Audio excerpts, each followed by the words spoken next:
The 43-year reign of the speed metal kings, Metallica. With 9 Grammy Awards and 14 nominations, 38 concert tours worldwide, and 11 studio albums that span 4 decades, the Titans of Thrash remain the standard by which all other metal is measured. We begin with a 1984 classic from their second album, For Whom the Bell Tolls, followed by the 1992 tour anthem, Wherever I May Roam. And then, let's turn down the house and light up the stage for the Auburn University Marching Band and their show, Metallica. It's Sunday evening once again, and that means, yes, it's time for another live recording of the Auburn Experience podcast. We have episode 142 heading your way. As always, 2 major topics in the Auburn family and sports and all that kind of space. We'll get into Auburn potpourri, all the other Auburn news that you need to be aware of, and we'll discuss today. And then whatever else we get into, all that's coming your way right now.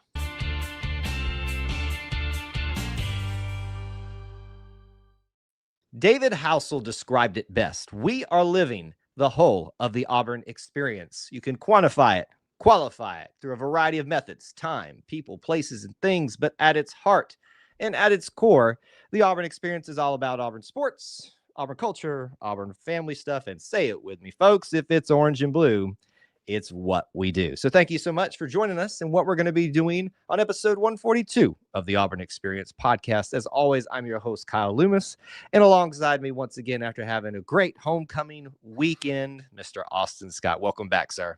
Thank you, War Eagle Kyle, War Eagle to all our viewers and listeners. Happy homecoming. It's come and gone. What a great time it was with lots of festivities we'll get to talk about. And man, it always is a good time to have the Auburn family back. Felt like there was a ton of people in town all week. So we got plenty to unpack, but I hope everyone had a happy homecoming. Honestly, I'm glad you brought that up, because I know we can save this for the homecoming talk here, but I felt the same way, that people showed up. Obviously, for an early game, you got to get there earlier, but I just felt like there was a lot of people in town for this particular homecoming. And I think it's indicative of a little bit more excitement around the program, but just also It was a beautiful day, a little warm. We'll talk about it. Never mind. I'm not going to get into it already here on the show. I guess I could. It could be my thing. I just want to start by ranting about hold your horses for that. But obviously, we've got so much that we want to talk about today in this particular space. Our main topics are going to be breaking down Auburn versus South Alabama, the very first time, the homecoming game. We'll talk about the festivities also in another main topic, and other things around homecoming weekend. And then we've got lots of things in Auburn potpourri, like some schedule news for spring sports, and they'll be playing in the fall as well. Other little things, and just a lot of heavy and big news things this week, Auburn related and kind of out there as well. But, anything on your mind other than watches, Austin, as you look at that? That could be one thing, right? Well, apparently watches things are it could be two things. 2 watches are the new topic for Cam Coleman. If you're the star wide receiver, he knows what time it is. Let him watch whatever. Let him see the time anytime he wants. But I was going to ask you, Kyle, because this is something we bring up every year, and I thought about it. Oh, I knew it. What I need your take on the homecoming video. It was good as always. Once again, War Eagle Productions. Although, do we still call them War Eagle Productions, or are they just now War Eagle Plus, all under one banner? I think it's still War Eagle Productions. I think they're still in charge of it all. To everyone involved, every year in every aspect of Auburn's media, social media, all that kind of stuff, just outstanding stuff as always. Video is always a winner, especially at homecoming. If you've been here as part of the podcast, I love me some homecoming videos. They tend to get me a little bit choked up at times. None more than that video from like 5 years ago now. I want to say 5. Yeah. It was the one where it's the Compass song from Lady Antebellum, or Lady A, whatever they're called now.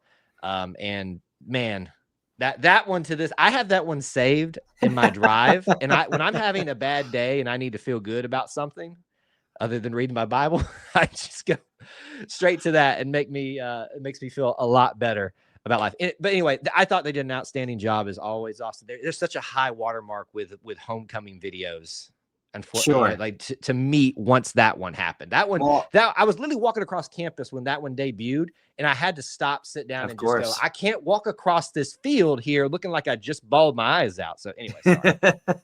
I thought it was good. I loved it. It always shows lots of families, lots of kids, lots of beautiful scenes of campus. How can you not have Miss Letitia narrate it too? She's a fan I favorite. forgot about that. She did a fantastic job.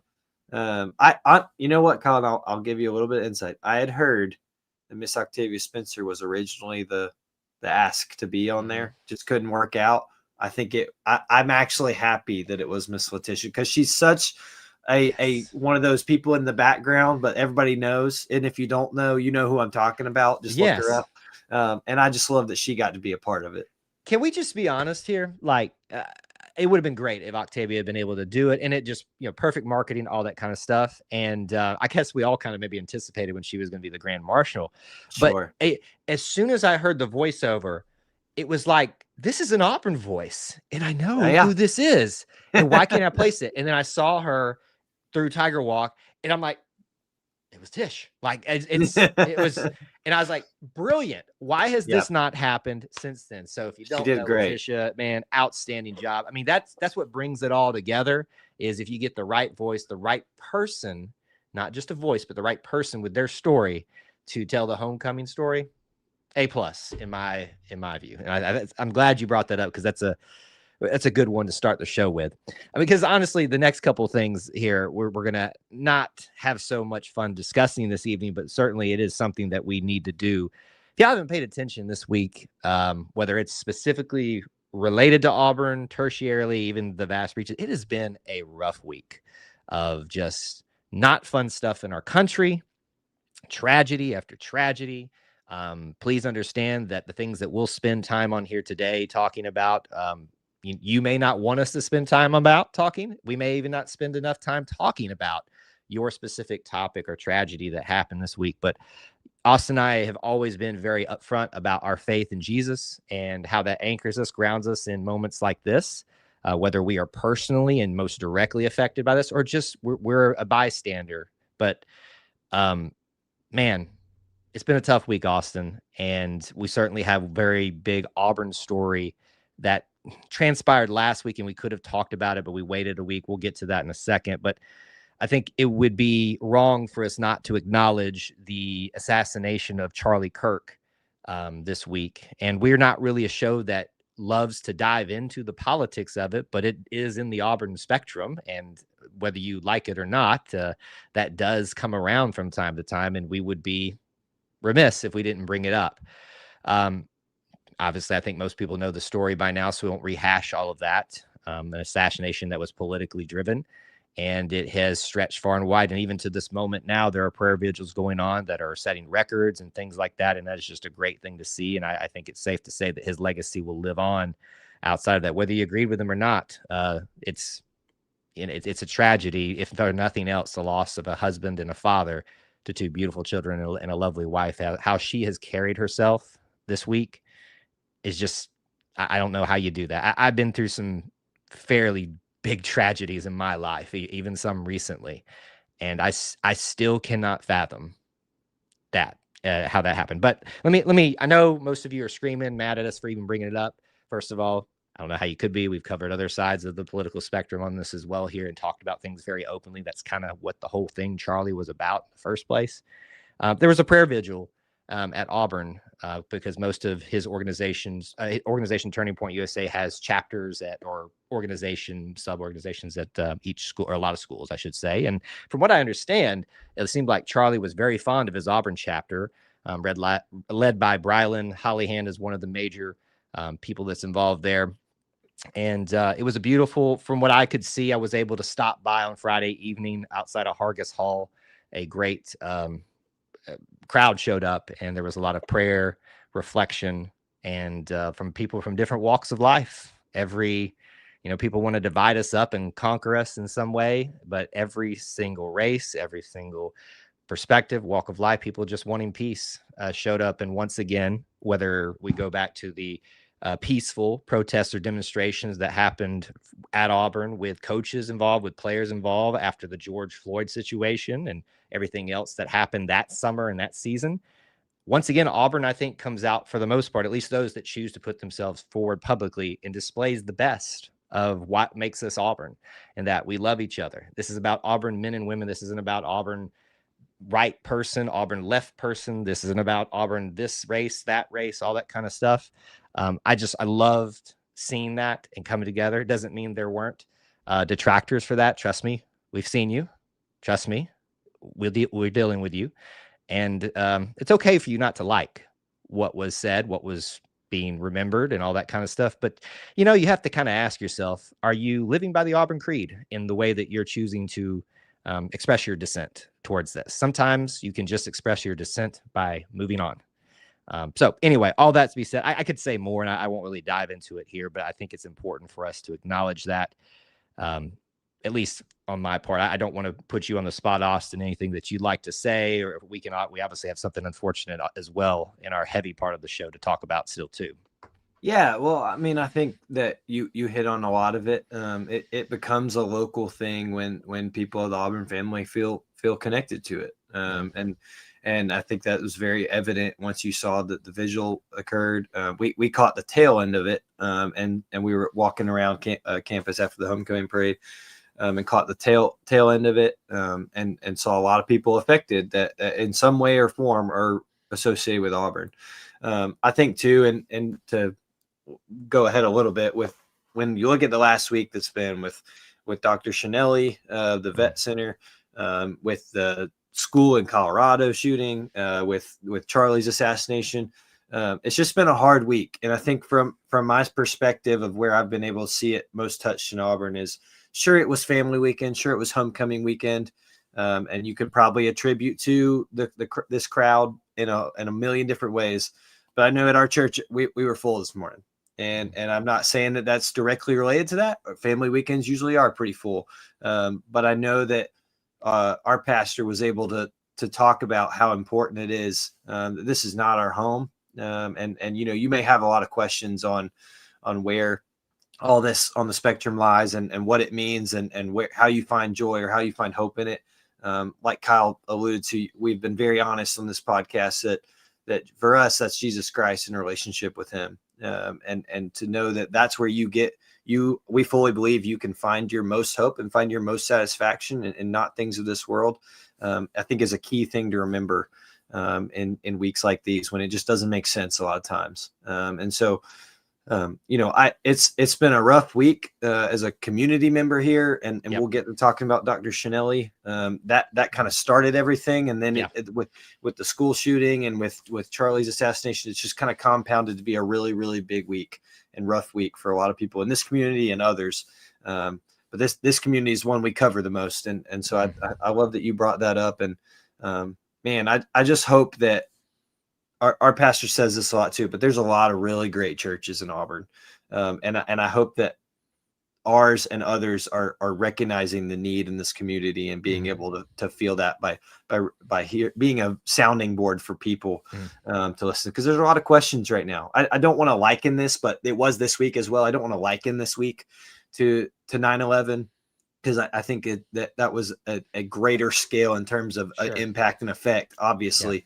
But I just remember the reaction of how many people just found their way to a church. And I think you're seeing a little bit of that on a microcosm here in Auburn. And so, and probably other places too. But I just hope that, if you are one of those people that's asking questions and looking for an answer somewhere, Kyle and I have a firm belief there's one place to find those. And I hope you reach out if you are wanting to know more. Yes, it's the only answer that will help all of this make sense.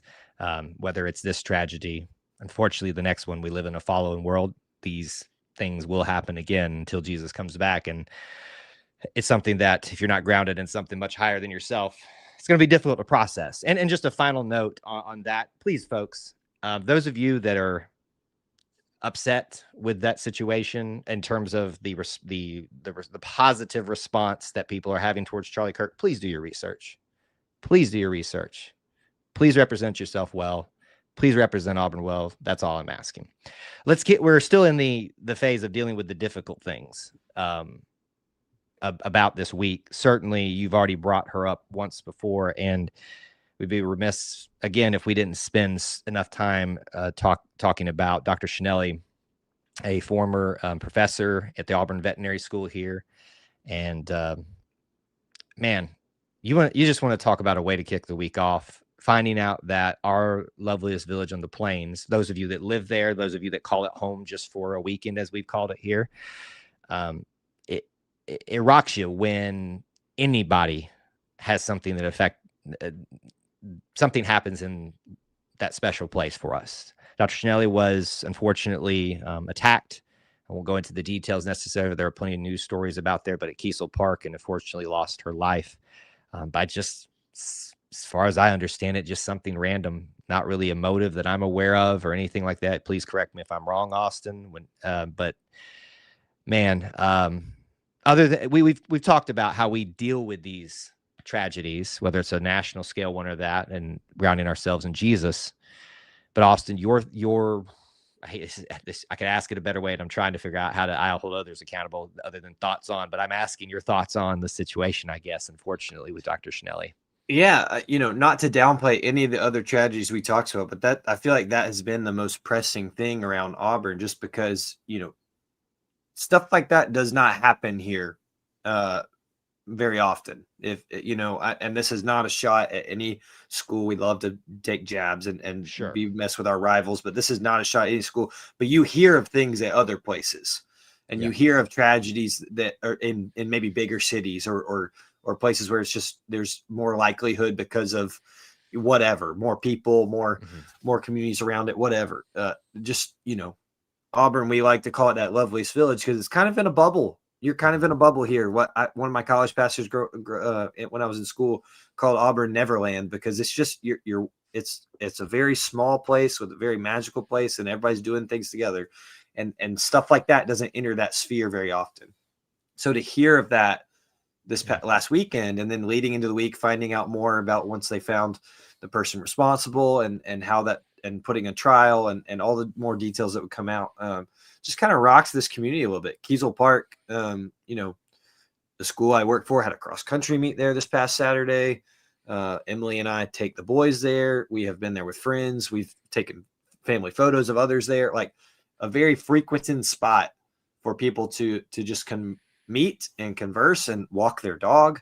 And so it's terrifying to think about something like that. Just, truly, she was just, it happened to be there, and it happened to be her life that was taken. And so, and I think all that kind of to tie a bow on everything I've already been saying, that all that leads to so many questions on why, or how does that make sense? Or that's just not fair. And I don't know how you get through something like that and be able to live with those questions without that higher faith we've been talking about. So it's just been hard. Like you said, it's been a rough week. I think there's still more details to come, and that will kind of keep this lingering. But man, I just really hope and pray for Dr. Schnelly's family and friends, that they're able to kind of grieve appropriately and as long as they need. But her students, and I mean, so many people, right? Like that's a after effect too of that small community, is you just touch so many people by being here. I just hope so many are able to kind of grieve and process appropriately and can get closure where they can. Yep. And I struggle for words here at this moment, because you wish you knew how to help. You wish you knew how to change the story here. But it's unfortunately something that has been very prevalent for the Auburn community, the Auburn family, and more importantly, the family of Dr. Schnelly and those that are closest to her. So I think it's made fun of a lot, the thoughts and prayer statement. And I think it is overused at time, because really the main thing that will work is prayer for healing, prayer for safety, prayer that this is the last time that we talk about this subject in the loveliest village on the plains. And the main thing that we can continue to pray for is that it will remain the loveliest village on the plains in people's hearts and minds, and not let people live in terror of something like this happening ever again. We hope everybody will be careful, and we're praying for the family right now. So we try to make a difficult transition from all of that to some good things this week, other in the Auburn potpourri spectrum. Let's try to do that the best we can, Austin. We got some schedule news stuff for some sports that we do need to break down a little bit. That's important for Auburn stuff. We got some baseball news. Now, I know most of you are probably like, hey, let's talk about the banana balls. Trust me, I don't know when the tickets are going on their little thing either. But listen, I know y'all are excited about that. He hears that from Jessica nightly. Trust me. Listen, she saw that. She came and found me and said, can you please get us to banana ball? I'm like, I will try, but you don't realize how little clout I have. Like it's like Austin has more clout than I do. And to be honest with you. And I'm trying to go to Hawaii for golf, Jessica. I can't worry about banana ball. Listen, we're all trying to go to Hawaii just in general, and it ain't worked out for me 2 times now. Just things outside of this. Anyway, all right. So spring baseball news. Obviously, the main part of the season, spring. They do play a little bit in the colder weather, but we've got the SEC schedules. Once again, this is the new trend. You put out either your non-conference or your SEC That's first, right. and then we kind of milk it for all it's worth. Piece it out here. So we got SEC opponents and dates. Now, this is very different from like basketball and stuff where they give you just the ones you're going to be playing and then the dates. We got dates, we got calendars, we got opponents here. So let me run through the list for everybody, and anything that sticks out to you, Austin, I want us to talk about it for a second. But we've got starting on March 13th through the 15th, and basically every weekend, if not every weekend, from that point leading up to May 14th through the 16th, we will have a series with obviously an SEC team. Starting at Missouri, home. It's going to be cold. Well, yeah. You want to talk about cold baseball? It's Bless like, them. how much does the SEC office hate Auburn? Putting them in Missouri at that point. How about you go play in the snow? Texas at home, followed Pretty by cool. Alabama in Tuscaloosa, just as cold there, because they say, whatever. Yeah, I got you. Arkansas for home, Kentucky at home, Florida and Gainesville, Oklahoma at home, Texas A&M on the road, Mississippi State on the road, and you'll finish out with a good old rivalry, Georgia coming to Auburn, Alabama for that final SEC series. So lots to look forward to here, Austin. What sticks out to me immediately is that Texas and Oklahoma are both coming this year, and they're both going to both coming to Auburn. Obviously, always happy to see Alabama and Georgia on the schedule, and that makes it for a fun year in general. What else sticks out to you, or anything else from the schedule? Well, I mean, I could say it the obvious and just say, "Oh, that looks tough," but it doesn't matter who you put on there, right? It's the SEC. If you've been on this show for any length of time, you know how brutal we like to say the SEC baseball is. But man, I think when you add the extra layer, back-to-back weekends in College Station and Starkville, my goodness, that's going to be quite a time there to start the month of May. But Auburn should be in full gear by then and know what they have and what they're doing. And so that'll be a lot of fun in Gainesville. Always a really fun place to play, and always a place Auburn has a lot of history as well too. And then, like you said, with Alabama and Georgia, I love that they're both on there. You get one at home at least. And then I love that it ends the year. That's pretty cool. I don't feel like it's been too often Auburn's got to end the year in Plainsman Park in terms of the regular season. Yeah. And I always like to see that. Just send them out well, have senior night truly on the last day, the last Sunday. And so I guess they usually do Thursday, Friday, Saturday last week, don't they, because of tournament? Anyway, you know what I mean. I know what you mean. I think it looks exciting. A lot of big name programs coming in and going to play this year. So it feels like a true, well, I say true SEC schedule, but you've got Missouri, Texas, Oklahoma, and A&M on there who all feel still relatively new. But I mean, it's a good one. It doesn't matter who's going to be on here. We knew this would be tough regardless. Well, I love that you pointed out how difficult the end is, but as we pointed out too, the Missouri start in the cold is going to be pretty rough as well. That's why we get to come back to Texas, I guess, and just make things even easier for us. And look, here's the deal: everybody's got to face the SEC. That's in the SEC, right? It's going to be difficult. Everybody's going to be, I got to play Auburn at Plainsman Park, and they're pretty dang good there. So that's right. You only lose these days the teams that almost win the College World Series, and then you beat some of them that do. Gosh, so just go back through it. But that's your schedule for the SEC. It shouldn't be. It was a little early this time, I think, to get the SEC schedule. So maybe before the end of the semester, we might hear I would expect the full baseball schedule, and we'll talk about that then when it comes out. Something for you this fall. Add this to your list of things we gave you for fall weekends in Auburn, and we warned you this would be coming out every year. You get fall ball for baseball, but you also have fall ball for softball, and there's a lot here at Auburn this fall. So come out, second year for the coaches Malvo, as I call them. And I know Austin loves me saying that every single time. Some familiar faces that we typically play in the fall here. Some of them of smaller caliber in terms of name, recognition, but also some big names here as well. Once again, let me run through it for you. This is from October 10th through November 8th. You can look at the specific dates, but the opponents in order: Gulf Coast State, Chipola College, Northwest Florida State, and then you've got Georgia Southern. All those are at home. We will go to Atlanta, only away game, to take on Georgia Tech. Looking into potentially, will we be in Auburn that weekend? No, I don't think we will. But that's also Banana Ball weekend. At Arkansas weekend. That's right. And that's Banana Ball weekend, so maybe we're not. Anyway, it's a great opportunity for you those better hope you're not at that one. Yeah, Jessica. Jessica's told me the assignment, but either way, those of you in the Atlanta you think area, Auburn? You think a fall ball schedule preseason game at Georgia Tech for Auburn softball would lighten the load for Jessica to miss the bananas at Plainsman Park? Probably not. Look, hey, we love Auburn softball. I'm just saying, you're looking at those that might not be. Speaking of which, when are we going to get banana softball? Can we get that next? And then look, the Athletes Unlimited Pro Softball League is gearing up, and they're getting more popular. It might not be that long. I'm wanting to hear it. Anyway, last two, Wallace State and Florida State. They'll be rounding out that. Now, time has been still TBA for that Florida State. But you get Georgia Tech and Florida State, lots of other smaller schools. It's just fall ball, kind of getting everything going, getting to the swing of things. But that's at least something for you to think about for your fall schedules as you're planning out the rest of your October and Novembers.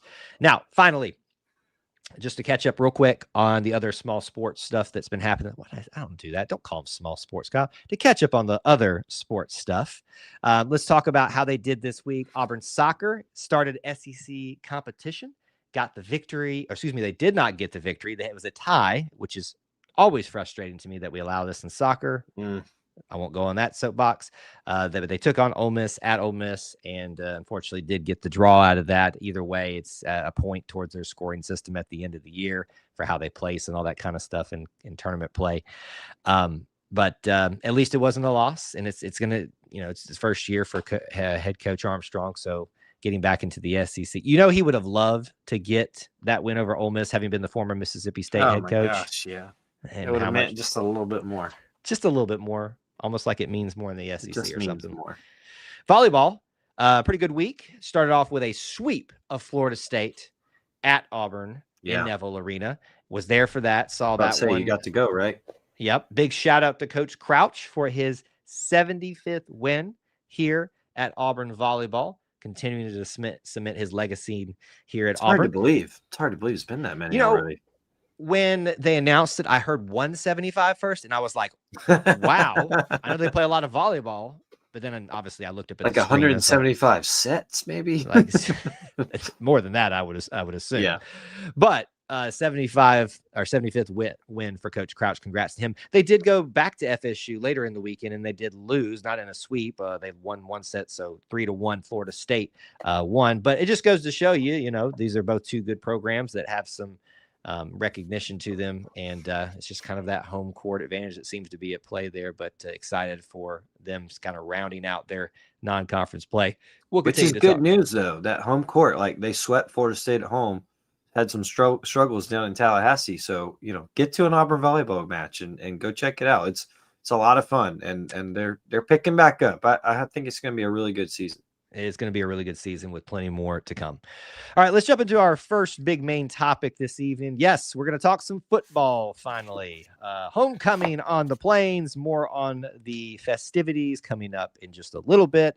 But let's talk about what happened. Auburn versus South Alabama, the very first time that we played the Jaguars. And I was trying to get their little like they do this, apparently, is what J's up. The J's up or whatever that is. It's much not as bad as the Louisville does with the L in their anyway. It's kind of like a cricker. Yeah. Fun fact. In my day job, we had a college visit from the president and provost of South Alabama. It was pretty cool. I was pretty impressed. But they went into that. They said that they kind of explained more of it. And I was like, if I had just seen you doing that on Saturday, I would have had no idea why you're putting losers on your head. But Yeah, it made more sense once they made more sense. Can I just give some props to South Alabama? They were scheduled for a homecoming game, and they came in here and gave Auburn some fits at times. And I think obviously talented group. It elicits some response out of those Auburn fans that continue not to be able to handle things in context and freak out over one game in one instance. Now, to be fair, Austin, this is the third game, and I think we're getting much closer to getting an idea of what we can take away, what this team's makeup looks like. And certainly, we need to be thankful. There's been some homecoming games where we literally have had to get down on our knees and just hope somehow that there was going to be a miracle. And thank you, TJ Finley. Thank you, fumbling a ball across the goal line from Missouri, and a hit that was placed on that fumble as well, that secured Auburn's homecoming victories. And I have not yet to witness, at least that I'm aware of, a homecoming loss for Auburn. Random tidbit. What TJ Finley plays for that team now. Isn't that wild? He plays for Georgia State now. Isn't that weird? He does. Isn't that strange? Like, that feels like decades ago. That feels like the circle of life is at play somehow in all this. So poetic. The circle of the portal. Circle of the portal. It's a portal. Everybody makes it look like a circle, like one of those Doctor Strange things. I think he's hit every conference they have. By the way, thank you, TJ Finley, for saving us in that game, which is still wow. Anyway, all right, this homecoming. We certainly want to grade it. I want to give you an opportunity, just anything you want to open up talking about, and whenever you're ready, just let's move into offensive grades. Yeah, I mean, I thought that the offense. I was going to go one way, and I just completely lost train of thought. I think I think we all would have liked to see a little bit more efficient, maybe from beginning to end. Second half was a little bit more rough than the first half, right? But I think that I don't know how you don't look at this offense and see Jeremiah Cobb continue to just absolutely make a name for himself. We talked about Damari Alston in the preseason and said, I think this is kind of his show. I think I was more of on the, I think it'll be by committee look. Now Damari's had some injuries, so that's kind of thrown some things in there. But I think Damari Alston, Jeremiah Cobb is now a second week in a row with 100 yards rushing. And you have to attribute that some to the offensive line as well too. But I've been very impressed with Jeremiah Cobb, and it feels like he is one of those confident. You can be confident, and he's going to get 3 to 4 yards just about every time, and just lowering his head or bouncing to the outside. So the run game still looks very strong to me. And to transition that into Jackson Arnold, the run game with Jackson Arnold still looks very strong to me. There were maybe 2 4th and shorts there. And it just felt like every time it felt like, they're going to get it. It's confidence, right? It's confidence. It's so nice. And it hadn't been that way where you just know they're going to get one of those 4th and shorts without a problem in a while. I think that goes to everybody on the field, offensive line, Jackson, the running backs blocking, receivers blocking, and the play call. But that's a good feeling to have, and one that you hope pays a lot of dividends down the road once we start the SEC play next week. Passing game. Some highlights, right? Big highlight. Decided to beat Cam Coleman. Got a good shot of that, by the way. I was in the corner of the end zone where a pie, but and there you go. Filmed it right. Happened. So we got it out there on YouTube if y'all want to watch it. It's or everywhere pretty much. Didn't get to have his watches on when he caught it, but it was a good first touchdown for him. Pretty impressive throw, impressive catch. I don't know, and we might never know if Hugh Freeze and Jack Starr were still trying to force things in order to see what they got. I think there were some misses, some receivers still not getting open, some pass protection falling apart, all these things you can attribute to that just didn't make it flow as what it should. But that's certainly something I think is okay to be worrisome or cautiously worried about, especially going into Oklahoma. But overall, the offense put up another 30 points. Certainly could have been better.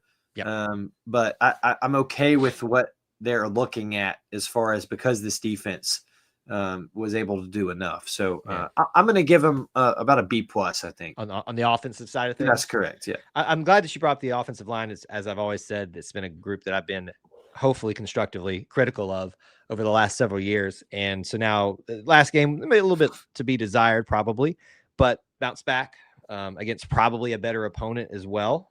So maybe there is a little bit to that narrative that maybe we just played down a little bit or played a few more extra people that against Ball State that make a few more mistakes or things like that because they're further down the depth chart.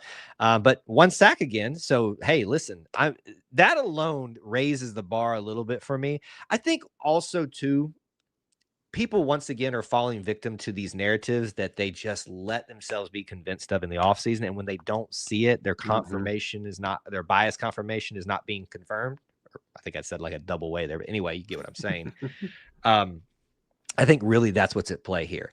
Let's wait, folks, until we get Oklahoma. That's going to be the first time I'm really going to take a step back and look at some of these things and worry about anything. And I don't really worry about much. So all that to be said, to counter what you said, I like B+. I feel like I'm doing the offensive line a disservice if I don't make it an A. So I'm going to make it an A- because I probably would have liked to see a little bit more pizzazz and flair in the passing game, but you got the job done. You put up 28 points really quickly on them. So that's what you're supposed to do on homecoming. They got the win. Defense, I'll start us off. I think once again, there's some concerns about the defense of the passing game. I think a lot of people misinterpreted their thoughts about South Alabama and didn't do their research. And hey, what they did last week against Tulane kind of showed that they have a little bit of talent on their team. So hats off to them once again for coming in here and being unafraid. And when they got down really bad early, fighting back in to make it interesting, at least for a moment there, I think, in the third quarter. But Auburn was never really out of control of the situation. Certainly, you'd love to see a score that's different in terms of the margin of victory. I would say there were some very exciting moments. Kieron Crawford, certainly, with that interception for him. The first one of the year came from Kieron Crawford. I will say, I'm going to say B-, and that's probably being a little bit generous, but are we same? We're the same. Yeah. Okay. I was going to say B-, C+ range, someone that maybe B, straight up B, maybe better. I think the tackling is still a concern to some, and I think that's fair. I think maybe corners, defensive secondary coverage is still a concern to some on all these guys that we were really excited about who turned in really great freshman years, maybe not living up to very high expectations, but the billing so far. I do like what Kyle said, and some people won't like it. Some people say, "Oh, South Alabama, it doesn't matter." I do think that it's not that simple, and I do think that they had some really incredible athletes. This is not Ball State. I do think that you made a really good point with that. Is that Ball State is significantly at a lower level than South Alabama. They will tell you that. Sorry, Ball State of the Union guys, but y'all would say that as well. Correct. Very honest with themselves. And so I think that when you throw in that Major Applewhite's their head coach and been around for a long time, and do you know their OC, Kyle? OC. Oh, yeah. Why are you putting me on the spot? Just tell me. It's not going to go well. Last name Petrino. But son of Bobby Petrino. So of course it's a brilliant offensive mind. I thought the quarterback Davenport was really successful too. Had a way about him that was confident. I will not be surprised if they win a lot of games in the Sun Belt this year.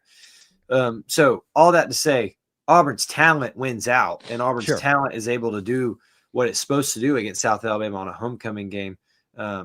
Now you translate that, and that's why I say I understand some of the worry and caution maybe toward when you look at going to Oklahoma next week, who is right on the verge of a top 10 team, and has already played big games and won big games and has maybe the Heisman front runner right now. Yeah. So I think it's fair to be concerned. I am never too. Now Baylor helps because Baylor is our first our tasting of what this team looks like against comparable talent, right? That it is never okay for me to judge what is going to happen on a season until we get to SEC play. Absolutely. We find that out this week in a big way for the first time. And I think that it could go very well, could go very poorly. The defense will have to play better, no doubt, for us to see a win, though. Yeah, absolutely. Really quickly, special teams. I don't think there was anything big to talk about other than Alex McPherson is 1-for-1 on his field goals. I didn't see any really big punting issues. It was nice to see Bryce Kane getting some more time back there for a guy that people are worried if he's not getting time, will he leave at some point? Even if he got a little bit at wide receiver as well. I think I'll just give them an A minus or an A, something like that, because there wasn't any.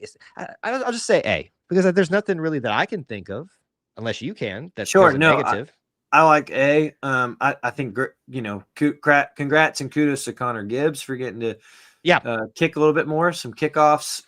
Didn't get his chance at a longer field goal. I felt like Alex's was probably right on that border. So I was happy to see him get that opportunity to get to, put one through. You can tell in the stadium, everyone's pulling for Alex in a big way. Oh, yeah. So very good to see him. And kind of continue his progression. But like you said, nothing really, negative in a way. I like you. I'm glad Bryce got some time. Sounds like Malcolm Simmons, who's that normal return spot, could have played if necessary. But we'll see. We'll see how this continues to go. And I still think that special teams room is going to be a big factor for Auburn one way or the other. I think it will be as well, because it's already been a big way important for this first part of the season. Really quickly, we want to always give you guys a quick preview of Auburn, Oklahoma, now with the full context of 3 games behind us. Starting SEC play in Norman, Oklahoma. First time ever for Auburn. I am still jealous that I cannot go to this game. I love going to historic moments like that. So that's a big bummer for me. Lots of stories here. First time for Auburn there. Jackson Arnold was the quarterback there. And for those Oklahoma fans out there that are just continue to over posture about this, you do realize that your head coach wanted Jackson Arnold to be his starting quarterback this year. He literally said that at SEC Media Days. Now, that's not to say that he's going to win the day for us in this game or not, because John Mateer's doing a really great thing for them over there. And they've got it's Oklahoma. They always have talent, right? There's a reason that the name Oklahoma in college football. I expect a formidable environment. I expect us to have our toughest test to date, as you already have said. Absolutely. A top 10 Verge team. This is going to be the truest test of where Auburn currently sits in this season. And as much as I say that, after we got past this Oklahoma game, we can have a really good idea of where we're currently at. That doesn't mean things won't change, good or bad, after that point. It's just where we can start to really formulate some narratives around this team. So I always give my predictions on the preview and prediction show on Thursday nights on YouTube. You can join us for that at 8 Eastern time if you want to. So I will reserve mine. The floor is yours, sir, to say any thoughts that you would like to about Oklahoma previewing score prediction. I don't remember what I said preseason. You said that they would lose. Auburn would lose. Yeah, Auburn would lose at Oklahoma is what I recall. Hold on. No. You said we would win. I had that backwards. If I remember correctly, you said we would win in Norman.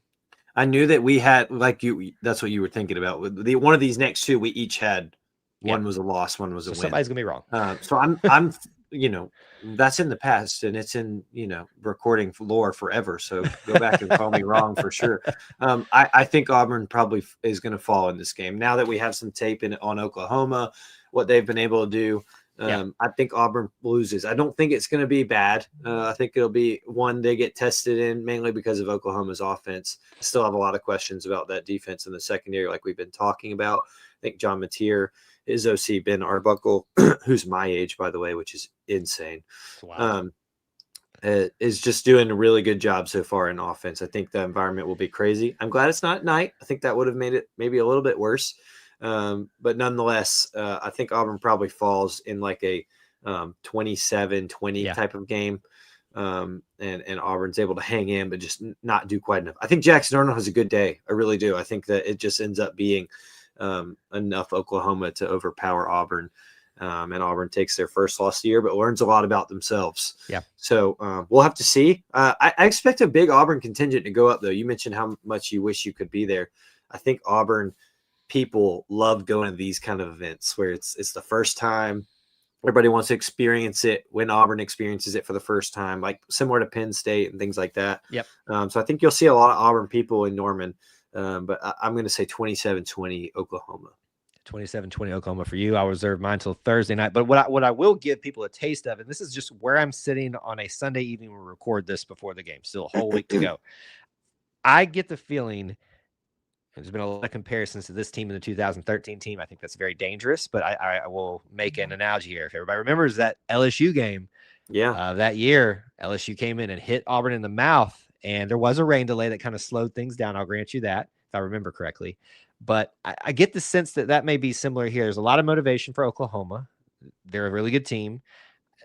The advantage is all in their favor, and they could hit Auburn in the mouth very quickly. But it wouldn't shock me to see by the fourth quarter if Auburn is not sneaking their way into a situation where if the ball bounces correctly in a few scenarios, this thing could turn on its head very quickly. Certainly. So that's not my official prediction quite yet, but that's where I'm leaning at this point. It sounds like you're thinking a little bit similar on that for Auburn versus Oklahoma. Excited for this one, though, no matter how it turns out. Absolutely. It's a big, big one. Crazy to me, game day's not going. They just went to Oklahoma, and so I get it.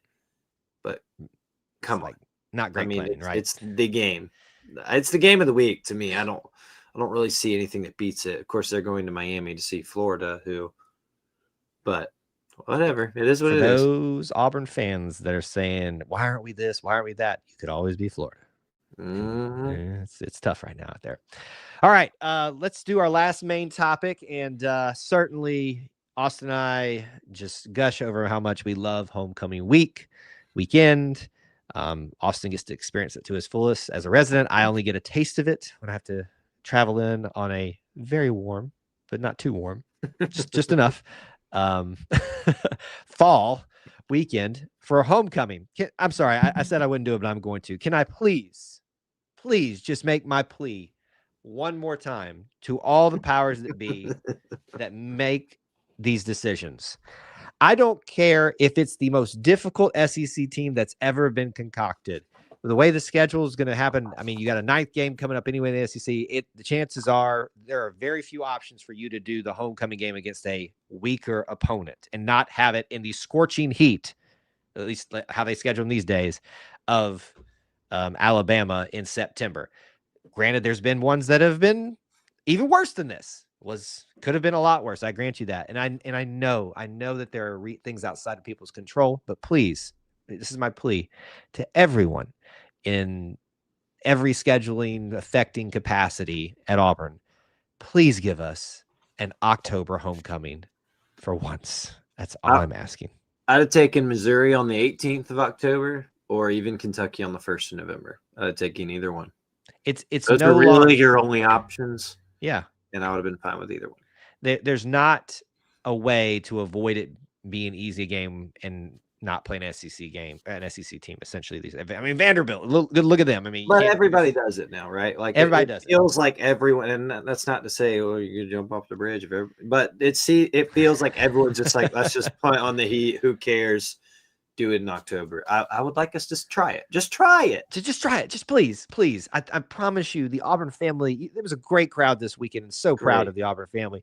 Can you imagine if the weather is just chef's kiss, just crisp and like the high is 75, like just outstanding for a homecoming weekend. Anyway, all right, let's talk about what we did like about homecoming week. Always a ton, whether it is the parade, the pep ride, the floats competition, the homecoming court, the alumni band being here. I mean, you've got every flavor that you could talk about, but let's talk about the football angle of it still, not the game necessarily, the results of it. We've already discussed that. But as the news dropped this week, Auburn came out in the Stormtrooper uniforms for homecoming. And boy, that thing looks good on TV. And I don't go to many away games. I've been to a few in my life, but not that many. And they look good out there, especially on some ugly places like in Baton Rouge and Mississippi State where I've been. But man, seeing that just clean, crisp, frozen in a way look, it was beautiful, Austin. It was so good. It was beautiful. It was surreal to see. It's something I've kind of wanted to see for a while on these whiteout games. If you follow our buddy Clint, it sounds like it almost happened last year. But Cal said no. And so that is the rule is the away team has to agree to it. South was happy to do so. Stupid Cal. South was happy to do it, probably because we're giving them a big fat check. But it was very neat to see for the first time in almost 2 decades. And so pretty neat to see at home in Jordan-Hare. I'll be honest though, once the game got started, I really didn't think about it that much. It kind of just it did not cross my mind as much as I thought it would. I didn't think I'd have to kind of remind myself all that much. Maybe if we were playing a team that had blue uniforms, I might have. It was not a good contrast game. Like, they chose to wear their white helmets. So there was a little bit. Can I be honest with you, Austin? The first couple plays, I realized I was cheering for the wrong team. I'm just gonna be honest. Like, cheering for the red Auburn jerseys out there. I was just like, well, because they were on the other side of the field and I was on the opposite end, and then I'm just obviously tweeting away and all this kind of stuff, doing what I do during the games, and I'm like, I look up and I see something with a full solid color, and I'm like, oh wait, that's the wrong. Hold on, took me a minute. It still looked good. It was exciting. We like history stuff like that. That's right.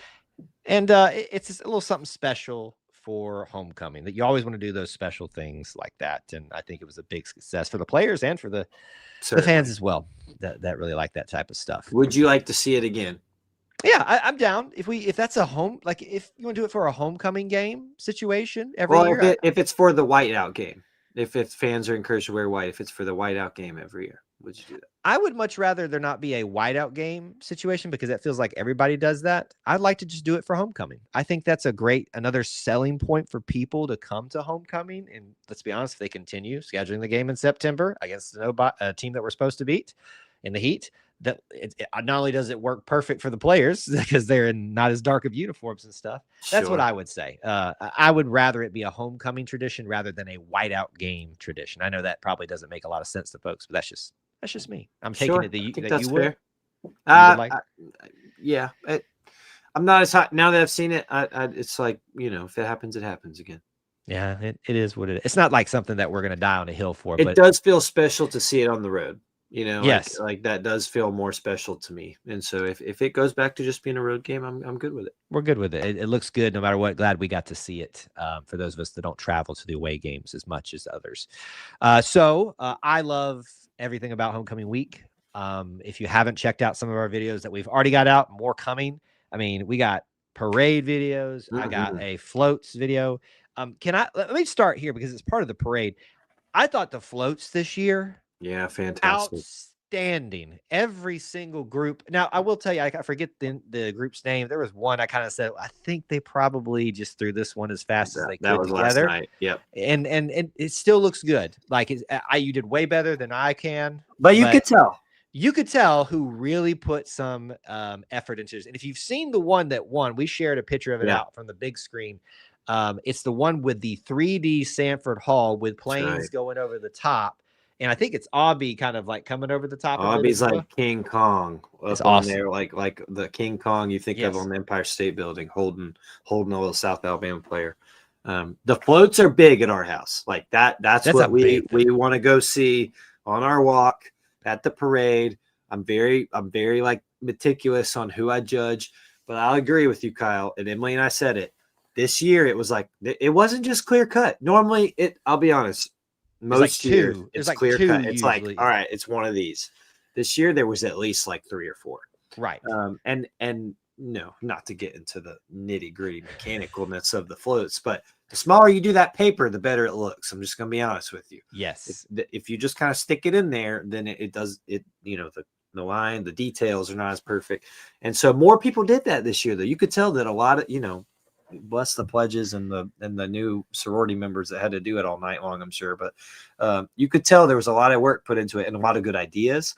Yeah. I really liked the one that was like the mural of like a postcard of Auburn. We need that one. I'm like, we need that one on this show. That encompasses us. Can I just say that I wish I had a list of who did what. I feel like I'm doing a disservice, but we are. And so I'm going to put the video out this week with just kind of showcasing them all. We'd love to hear your perspectives on which one you like, even though the winner's already been announced. It's the one we just talked about. That one, Austin, I saw Clint that night at the pep rally and all that. Yeah. And I said, I'm gonna be honest with you, that 3D one's gonna be hard to beat just because of the dynamics of it. But that postcard one, that was pretty. That was so good. So can we just give another year they win, I think, but it was a good one. So here's a lesson for everybody in the next couple of years. If you want to take a lesson to see what's going to win, utilize some concepts and ideas and That's right. effort Some that new was stuff. put in. It was good stuff this year. So I agree. outstanding, Great guys. job. Great job. Parade was fantastic as always. Let's talk about special guests for that, for the pep rally, honorary Mike woman. Octavia Spencer in the house. I saw her everywhere, not just the public places of like she's going to be out there with the cheerleaders to play the Mike man or Mike woman role, but she was at the pep rally kicking us off there, making jokes about she just graduated 3 years ago. Yeah. Not really. And I saw, she was leaving the game on her cart with everybody. She's just like waving everybody. She was having herself a ball being back in the Plains. And I love seeing some Miss Octavia Spencer out. That was a great thing this year. Absolutely.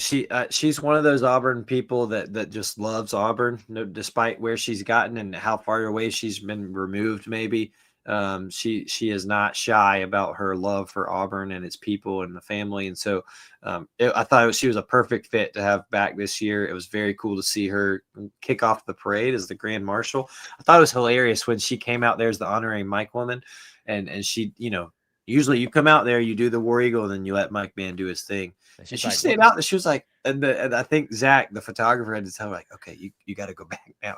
I was like, let her stay. And she started dancing off. She's like, okay, I'm going to take my time. But listen, I'm like, let's let her do her thing out there. Right.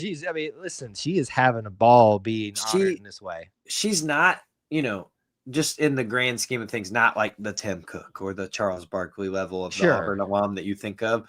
But she's so good. And I think she's a very sweet one that a lot of people remember fondly of just being like, oh yeah, she's one of us. She's one of us. And listen, I'll tell you this much. Anytime people ask, like, well, you're from Auburn, or you follow or you cover Auburn, like, who do they even have? Well, let's talk about Tim Cook. Let's talk about Bo Jackson. Let's talk about Charles Barkley. Octavia Spencer is usually one of the first ones to come up because I try to always talk about not just the sports angle. Tim Cook's a great example of the business angle, the acting, the celebrity angle. Octavia Spencer's a great one. The music angle. We go Jimmy Buffett, all those kind of things. Him being associated with Auburn. So Octavia, welcome back. Thank you so much for resharing our post on Instagram. We saw you there, and we really much appreciate that. So I hope you enjoyed your time. We enjoyed having you back. All right, we've talked about floats. Octavia, we've talked about the whiteout, all of that. Anything else that we need to discuss in the homecoming space? Anything we're forgetting, Austin? We already talked about the great video. I'm sure we're forgetting something. But I had something on the tip of my tongue there, and I just lost it. I mean, there's certainly, as you said, there's things that we're not going to spend our time on. I'm not going to, act like we're very well aware of all the different ladies that were candidates for homecoming queen this year. Always excited to see Kay Ivey back to present that with the president as well. Alumni band. There you go. Yeah. So once again, I literally just put out the clip of that on YouTube of just them coming down and marching through. I always love to see them there, and I try to actually go get some footage of them. But every time I went this year, I'm gonna just say this. I'm sorry, South Alabama, but you did not need to have your band there this year. My head hurt within 5 minutes of the game because we got 3 bands playing at the same time. Because they overshadowed the alumni band, which is going to be a lot smaller than their band, and that was my biggest complaint probably all week. So I wanted to hear them more, and it was great to hear, because usually they can kind of coordinate a little bit with the current marching band across to play things at the same time. So it was all over the place for everybody. Everywhere. South Alabama wanted you to let everybody know that they were here. We got it. First time we're here. Great to see them marching through. So watch all those videos. Please do. It is awesome. Homecoming week, and we are excited to always cover that here, and we will continue to do that as much as we can because it is always great to be an Auburn Tiger, and it's always great to come back home to the Plains. That's going to do it for episode 142 of the Auburn Experience podcast. We would always love for you to follow us, subscribe anywhere you can. If you'd like to contact us, social media DMs, I believe, are all open. E2C Network at gmail.com is our email if you need that. You can find me on Twitter at Loomis24. I'm kind of active there. I'm kind of not. Whatever. Where can they find you? Yeah, at X on Instagram at Austin G. Scott. Hit us up. And hope everyone has a great week. Not to end on a somber note, but again, please, there are higher highs than this world has to offer. Kyle and I fully believe that. And so please, if you have just questions, if you want to talk about what it means to be not of this world, but in this world, please reach out and let us know. Absolutely. So well said. And it's a great segue, actually, Austin, because I want to debut, and maybe it will work, and I don't know, but I kind of did a little preview on the post-game show. I'd like for us to end the show, obviously with War Eagles, but with this phrase every single time, because what we're about here is being about the Auburn Creed. Most importantly to us here are our God, Jesus, and how we align ourselves there. But everything that, if you're an Auburn person, even if you don't believe in those things, you should be able to align yourself to is the Auburn Creed. And so to close out for the first time, and hopefully if it works, I'd like to remind you to always do justly, love mercy, and walk humbly with God. Thank you, and War Eagle. War Eagle. All right. There we go. That's episode 142, folks. Thanks for hanging out. I'm going to stick around for a Q&A time. Austin, what you got? Yeah, thanks for having me, War Eagle. Hope everybody has a great week. Enjoy your first Auburn at home this weekend. Well, I guess we had the first weekend, actually. Sorry, my first Auburn weekend at home. But, those are always a lot of fun. And we'll be back on the plains in over a month.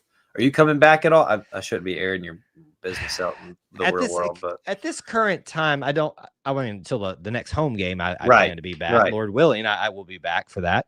But I don't foresee right now there being anything, but you never know. I have a little new niece that's in Birmingham, so I might find an excuse to take a little long route back that way through Auburn or something. I don't know. I always try to stop in when I can, but it'll be a home weekend type of situation mostly when I'm there during the season. But it's a long way away. Big break here. It's a long time, and it'll be nice to get back for a big one. No matter what happens, the next 2 games, the next 3 weeks with the bye week, big one. Y'all better get excited, folks, because it's gonna be so fun. I do want to ask you. I didn't bring it up, but did you get to see the Yeti Cups at all this weekend? No.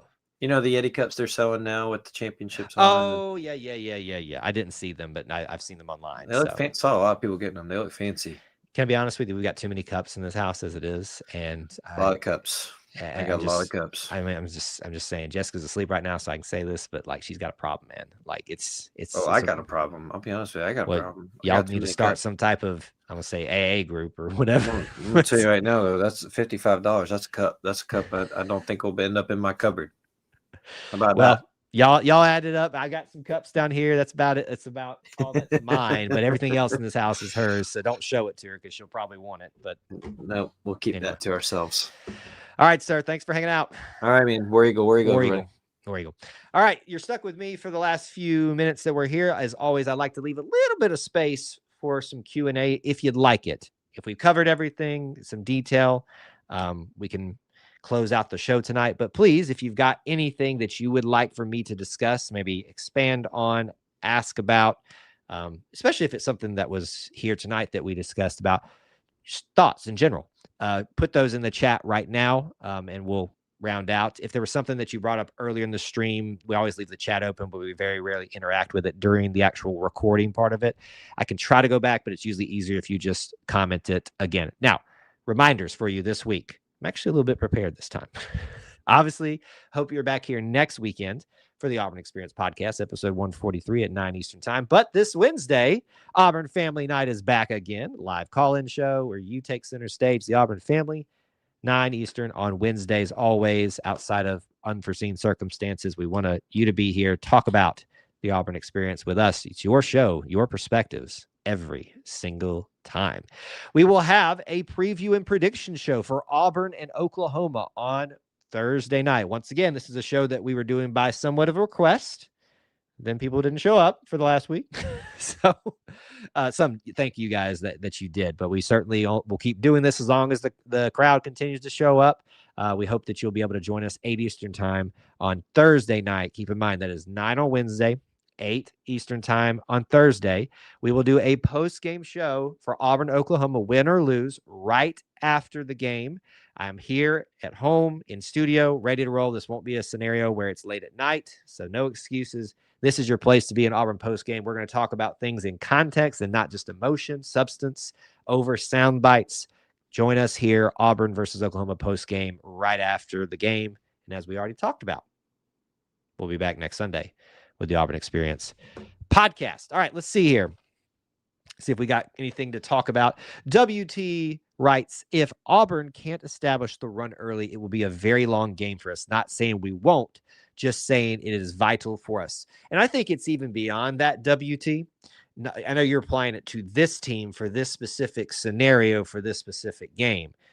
Going on the road and establishing a run game is sometimes the only way that you can get that home field advantage for the other team flipped over on its head. Because look at what happened a lot. And I know they were throwing the ball more, but South Alabama did it that way of keeping the ball more so for time of possession with them a lot of the game and kept drives going. And it just kind of ate up Auburn's opportunities to build a lead farther. And especially that's important if Oklahoma gets out to an early lead. Auburn's going to have to not panic, stick to what's been working. This offensive line, for the most part, has shown that they can protect the quarterback. They have a guy who's confident enough, that can still be mobile enough to maybe make up where they mess up.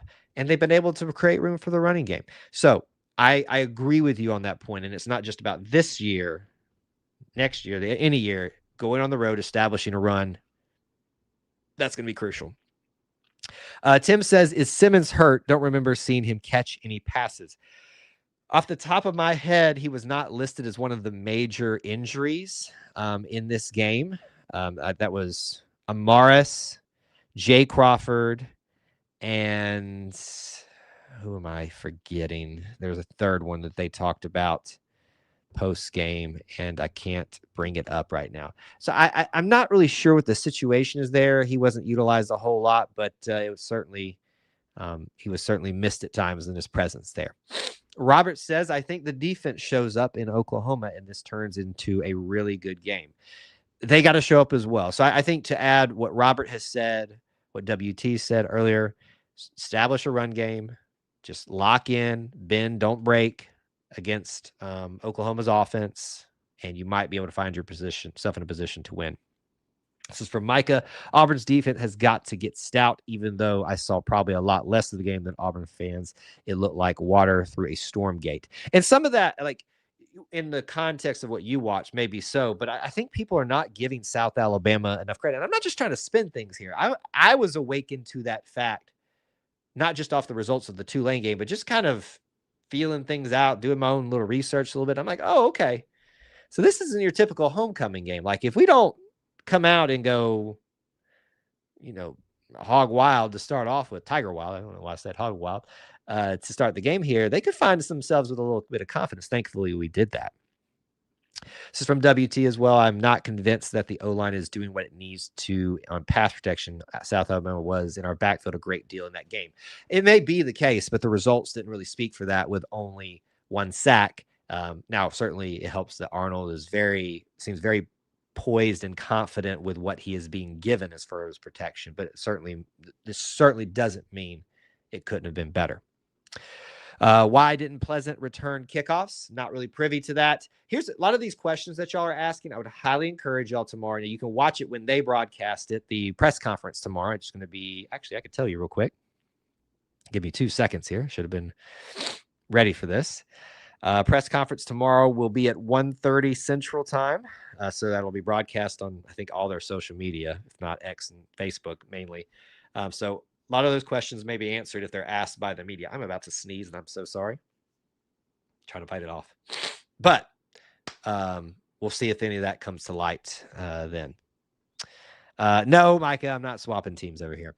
All right, guys, let's call it a night. Thank you so much for joining us. I will be hopefully back on a lot of our regular content schedule this week. Most of y'all know it was a little bit lackluster during the week. I was busy, tired, all that kind of stuff. But now that we've wrapped up the first 2 home games, it's going to be nice to kind of park things for a little bit and enjoy catching up and doing some of our normal routine stuff. Thank you guys for joining us, participating with us, being part of our little family within the Auburn family. And I want to leave you just as I did on the recording with this. If you remember this, Auburn family, please always do justly, love mercy, and walk humbly with our God.